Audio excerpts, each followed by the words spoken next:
Hello అండి, అందరికీ నమస్కారం. ఈరోజు మనం కట్టమూరి రాంబాబు గారు రచించిన మల్లెపందిరి అనే ఓ చక్కటి కథను విందాం. ఇక కథలోకి వెళ్దాం. ఏమైందిరా బంటి, ఎందుకు ఏడుస్తున్నావు? గాభరాగా అడుగుతూ లుంగీ పైకి మడిచి కట్టుకుంటూ హడావిడిగా హాల్లోకి వచ్చాడు వరదరాజులు. చూడు తాతయ్య, నాకు 10 తొక్కుడు లడ్డూలు ఇమ్మంటే అమ్మ 2 ఇచ్చింది. ఏడుస్తూ చెప్పాడు 7 ఏళ్ల మనవడు బంటి. అమ్మా విజయ అంటూ కేకేశాడు వరదరాజులు. వంటింట్లో గారెల పప్పు గ్రైండ్ చేస్తున్న వరదరాజులు 3వ కూతురు విజయ పిండి చేత్తోనే హడావిడిగా వచ్చింది. ఏంటి నాన్నా అంటూ. ఏమా, వాడు 10 లడ్డూలు ఇమ్మంటే 2 ఇచ్చావట? వాడు అడిగినవన్నీ ఇస్తే నీ సొమ్మేం పోయిందే? పసివాణ్ణి ఎలా ఏడిపిస్తున్నావు? లడ్డూలు అయిపోయాయా ఏమిటి? అభిమానము కోపము కలగలిపి అన్నారు వరదరాజులు. అన్ని లడ్డూలు ఒకేసారి తింటే వాడి ఆరోగ్యం పాడైపోదా నాన్నగారు? తండ్రి అభిమానానికి మురిసిపోతూనే అంది విజయ.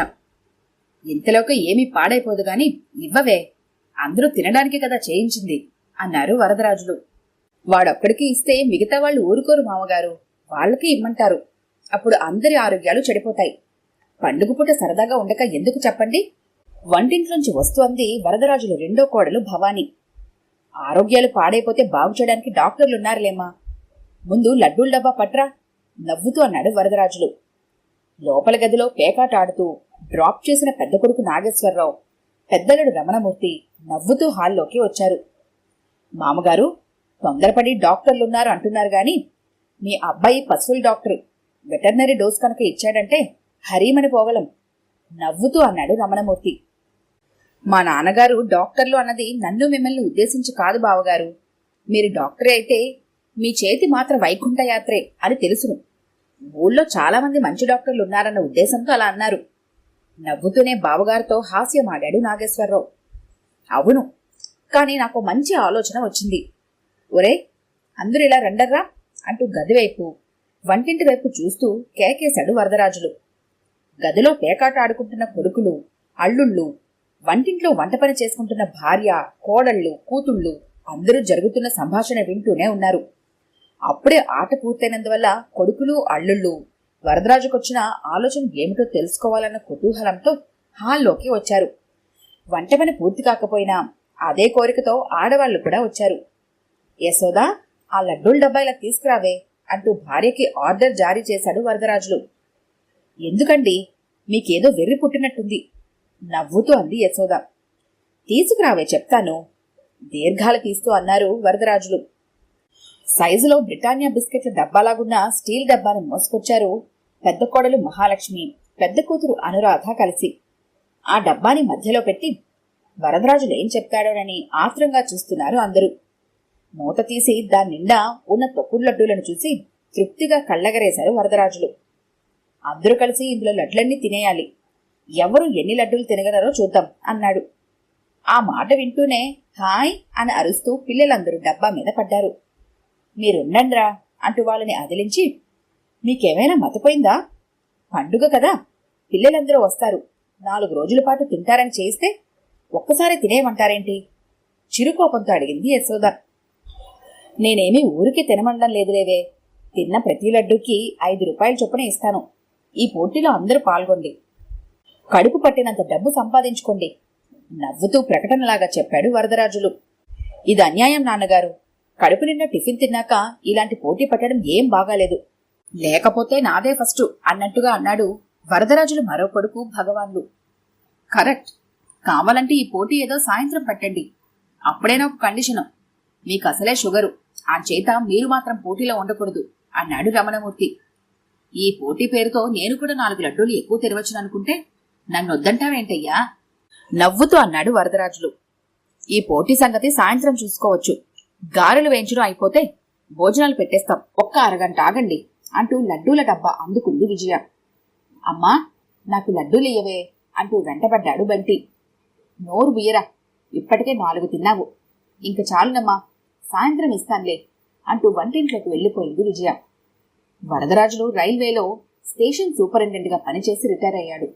5 కొడుకులకి 3 కూతుళ్లకి జన్మనిచ్చాడు. ఉద్యోగరీత్యా ఎక్కడెక్కడో కొండ కోణంలో పనిచేసిన రోజుల్లో కూడా పట్నంలో ఉన్న భార్య పిల్లలతో మంచి సంబంధాల్ని కలిగి ఉండేవాడు. తల్లి పెంపకంలోనే ఎక్కువ కాలం పెరిగినా పిల్లలందరికీ తల్లి తండ్రి అంటే అమితమైన గౌరవం, ప్రేమను, అంతులేని ఆదరణ, అభిమానము. 3 కొడుకులకి 3 కూతుళ్ళకి పెళ్లిళ్ళు చేశాడు. అదృష్టవంతులకు అన్నీ కలిసొచ్చినట్టు కోడళ్ళు, అల్లుళ్ళు కూడా కుటుంబంలో బాగా కలిసిపోయారు. ఆఖరి కొడుకులనిద్దరినీ పెట్టుకుని స్వంత ఇంట్లో హాయిగా ఆనందంగా ఉంటున్నారు వరదరాజులు, యశోదమ్మ. ఉద్యోగరీత్యా పై ఊళ్లలో ఉంటున్న కొడుకులు, కూతుళ్ళు అందరూ పండుగలకని, పుట్టినరోజులకని ఏదో ఒక వంకతో ఎప్పుడు పడితే అప్పుడు వస్తూనే ఉంటారు. వాళ్లంతా ఎవరి ఊళ్లలో వాళ్ళు ఉన్నా వాళ్ల మనవలు మాత్రం ఎప్పుడూ వరదరాజులింట్లోనే ఉంటారు. ఎప్పుడు సెలవులు దొరుకుతాయా, ఎప్పుడెప్పుడు ఇంటికి వెళ్దామని చూస్తూ ఉంటారు. చిత్రం ఏంటంటే వరదరాజుల కోడళ్ళు, అల్లుళ్ళు కూడా అదే ఆత్రంతో ఉంటారు. బాంధవ్యాల్లోని మాధుర్యాన్ని వరదరాజుల కుటుంబ సభ్యులంతా బాగా రుచి చూశారు. అందుకేనేమో ఆ ఇల్లు ఎప్పుడూ పెళ్లివారిల్లులాగా కలకల్లాడుతూ ఉంటుంది. మధ్యాహ్నం భోజనాల వేళ పిల్లలందరూ భోజనాలు చేసి బయట ఆడుకుంటున్నారు. వరదరాజులు, కొడుకులు, అల్లుళ్ళు అందరూ కలిసి భోంచేస్తున్నారు. మగవారికి సాంబారు వడ్డిస్తూ ప్రస్తావన మొదలుపెట్టింది మహాలక్ష్మి. మా పిన్ని కూతురు సరోజని మన శేఖరానికి ఇవ్వాలనుకుంటున్నారు. మీ ఉద్దేశం ఏమిటి మావగారు అని అడిగింది. శేఖరానికి నచ్చితే ఆ పిల్ల కూడా మీ అందరిలాగా మనలో కలిసిపోతుందని నీకు నమ్మకం ఉంటే నాకేమీ అభ్యంతరం లేదు, అలాగే చేసేద్దాం అన్నాడు వరదరాజులు. ఏమయ్యా శేఖరం, నీ ఉద్దేశమేమిటి నవ్వుతూ అడిగింది మహాలక్ష్మి. మీ అందరి ఇష్టమే నా ఇష్టం వదినా. అందరికీ ఇష్టమైన సంబంధం చేసుకోవాలన్నదే నా ఉద్దేశం కూడాను. ఇంకా నేనే ఈ టాపిక్ మాట్లాడదామనుకుంటున్నాను. ఇంతలో నువ్వే కుదిపావు. ఇంకా ఏదో చెప్పబోయాడు శేఖరం. మధ్యలోనే కల్పించుకుంటూ, అయితే పెళ్లికి మంచి తొందర మీద ఉన్నావన్నమాట ఆట పట్టిస్తోంది భవాని. చచా, అదేం కాదు వదినా. మా కంపెనీ డైరెక్టర్ ఒక ఆయన వాళ్ళ అమ్మాయిని నాకిచ్చి పెళ్లి చేయాలనుకుంటున్నారు. నాన్నగారితో మాట్లాడడానికి ఈ రోజు సాయంత్రం మన ఇంటికి వస్తున్నారు. ఆ విషయమే చెప్దామనుకున్నాను అన్నాడు. ఓహో, అయితే అన్నయ్య లవ్లో పడ్డాడన్నమాట ఉడికిస్తూ అంది విజయ. ఏరా శేఖరం, అలాంటిదేమైనా ఉంటే చెప్పు, నేనేం అనుకోంలే నవ్వుతూ అన్నాడు నాగేశ్వరరావు. చచా, అలాంటిదేం లేదన్నయ్య. మా ఎండి గారు నా గురించి చాలా మంచిగా చెప్పారుట. అందుకని ఆయన నన్ను అడిగారు. నేను మా ఇంట్లో వాళ్ళు ఇష్టమని చెప్పాను. ఈ రోజైతే అందరూ ఉంటారని చెప్తే ఇవాళ సాయంత్రం వస్తానన్నారు అన్నాడు శేఖరం. మంచి సంబంధం. తన చెల్లెలికి కాకుండా పోతుందేమోనన్న అనుమానం కాస్త కష్టం కలిగించిన ఆ ఇంటి పద్ధతి తెలిసింది కనుక మహాలక్ష్మి సర్దుకుంది. అయినా ఎవరికెవరిని రాసిపెట్టాడో ఆ దేవుడు. ఏదైనా సరే శేఖరానికి మంచి సంబంధమే రావాలి అనుకుంది. భోజనాలు తంతు పూర్తయింది. నమస్కారం అండి, నా పేరు రాధాకృష్ణ. మీ శేఖరం పనిచేస్తున్న కంపెనీలో నేనొక మేనేజర్ షేర్ హోల్డర్ని. లోపలికొస్తూ అన్నాడు రాధాకృష్ణ. రండి రండి, మీరొస్తారని మా అబ్బాయి ఉదయమే చెప్పాడు, కూర్చోండి అన్నాడు వరదరాజులు. కుటుంబ సభ్యుల పరిచయాలయ్యాక కాసేపు పిచ్చాపాటి మాట్లాడుకుని కాఫీ ఫలహారాలు పూర్తి చేశాక అసలు విషయం మొదలుపెట్టాడు రాధాకృష్ణ. నాకొక్కరితే కూతురండి, పేరు రమాదేవి. నాకీ కంపెనీలో వాటాయే కాకుండా చాలా వ్యాపారాలున్నాయి. 3 తరాల దాకా కూర్చొని తిన్న తరగని ఆస్తి ఉంది. ఎండి గారు మీ అబ్బాయి గుణగణాల గురించి బాగా చెప్పారు. మా అమ్మాయి కూడా ఆ మధ్య ఆఫీసులో మీ శేఖరాన్ని చూసిందట. ఇష్టమేనంది. మీకు సమ్మతమైతే చెప్పండి. పెళ్లి మీరెంత ఘనంగా చేయమన్నా చేస్తాను. చెప్పండి. ఆకాశంలో చేయమంటారా? విమానాలు బుక్ చేస్తాను. సముద్రం మీద చేయమంటారా? షిప్లు బుక్ చేస్తాను. బట్టలు, నగలు, కట్నాలు, కానుకలు, లాంఛనాలు, విందులు, వినోదాలు ఒకటేమిటి, అన్నీ మీరు కోరినట్టు మీ ఇష్ట ప్రకారం జరిపిస్తాను. మీరెలా చెప్తే అలానే చేస్తాను వినయంగా చెప్పాడు రాధాకృష్ణ. చాలా సంతోషం. కాని నేల విడిచి సాము చేయడం ఇష్టం లేనివాణ్ణి. ఎవరికీ మాట రాకుండా పెళ్లి చేస్తే అంతే చాలు నవ్వుతూ అన్నాడు వరదరాజులు. చెప్పాను కదా, మీరెలా చెప్తే అలాగేనని. అయితే నాదొక చిన్న విన్నపం సందేహిస్తూ అన్నాడు రాధాకృష్ణ. చెప్పండి, సంశయం ఎందుకు అన్నాడు వరదరాజులు. పెళ్ళైన తర్వాత అబ్బాయి ఇల్లరికం రావాలి. మరేం లేదు. మా అమ్మాయికి అమెరికాలో సెటిల్ అవ్వాలని కోరిక. ఈ వ్యాపారాలేవో అక్కడే చూసుకుందామని దాని ఉద్దేశం అన్నాడు రాధాకృష్ణ. పిడుగుపడ్డట్టు చూశాడు వరదరాజులు. 2 నిమిషాల పాటు మాట్లాడలేకపోయాడు. ఆ తర్వాత తేరుకొని నెమ్మదిగా అన్నాడు. క్షమించండి రాధాకృష్ణ గారు, ఈ సంబంధం జరగదు. ఇల్లరికం పంపడానికి మేమెవ్వరం ఇష్టపడం. దీంట్లో తప్పేముందండి? మీకివ్వాల్సిన కట్నాలు, కానుకలు, లాంఛనాలు అన్నీ ఇస్తాను కదా అన్నాడు రాధాకృష్ణ. కట్నాలకి కానుకలకి ఆశపడి నా పిల్లల్ని అమ్ముకోవడం నాకు ఇష్టం లేదు. నా 3 కొడుకులకి 3 కూతుళ్ళకి పెళ్లిళ్ళు చేశాను. ఇప్పుడు నాకు 8 మంది కొడుకులు 6 కూతుళ్ళు ఉన్నారనుకుంటున్నాను. నా కోడలు కాని అల్లుళ్ళు కాని ఏనాడు పరాయి ఇంటి నుండి వచ్చిన వాళ్ళలా ప్రవర్తించలేదు. వాళ్లే కాదు, మా వెయ్యాల వారు కూడా మా కుటుంబ సభ్యుల్లా కలిసిపోతారు. నా పిల్లలు కూడా వాళ్ళ అత్తవారింట్లో అలాగే కలిసిపోతారు. పెళ్లి జరగడం వలన బంధుత్వాలు బాంధవ్యాలు పెరగాలి గాని తరిగిపోకూడదు. నాకు కావాల్సింది వాళ్లలాగా కలిసిపోయే కుటుంబం కాని డబ్బు బంగారం ఇచ్చి మనుషుల్ని వేరు చేసే సంబంధం కాదు.